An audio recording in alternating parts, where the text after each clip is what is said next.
You're watching Central Illinois on the Record.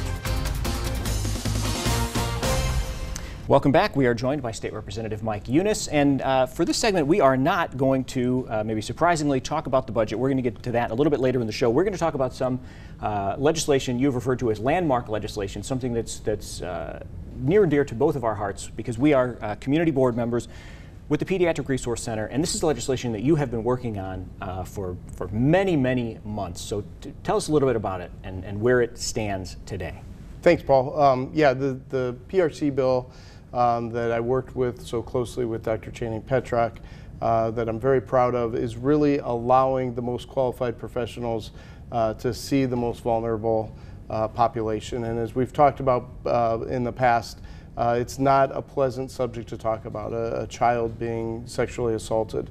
And the kits that the children that have gone through this have to go to the hospital and go through, it's not a pleasant exam. And a lot of times there's a ER physician that either has never done an exam like this or doesn't feel comfortable doing it. And not unlike any other medical specialty, Dr. Channing Petrock at the Pediatric Resource Center has a specialty in this that can do it and not traumatize the child any more than the child's already been traumatized.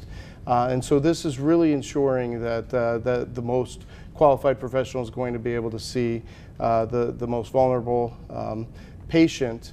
And it wasn't, as you know, there were so many entities involved when you're working with amending CECITA and dealing with ICASA and law enforcement, that there were a lot of objections, a lot of questions through this, which took a long time. And at the end of the day, I'm really, really proud to bring forward this landmark legislation. For the first of its kind, it's showing differences between an adult survivor and a pediatric survivor within CECITA, which is huge. And it's something that I was proud to bring all of those parties together. This is a bill that at the end of the day passed unanimously. So we were able to compromise and work hard for a couple of years to get it done, and it was worth being persistent on, and I'm glad I was able to do it. We are hopeful that the governor will now sign this bill very, very soon, and it's going to really help so many advocacies and so many survivors. And it should be, all but signed, sealed, and delivered, because as you mentioned, passed unanimously, not just in the House where you sit, but in the Senate. That's right. Yep.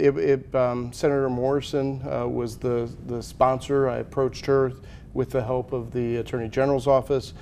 She sponsored the bill in the Senate. There were a few tweaks there, and it passed every step of the way.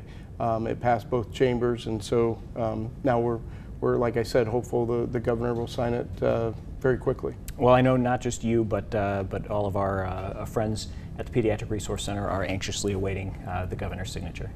That's right. Thank you so much. All right. Well, thank you, obviously, for your help, and I know that the PRC is very thankful as well.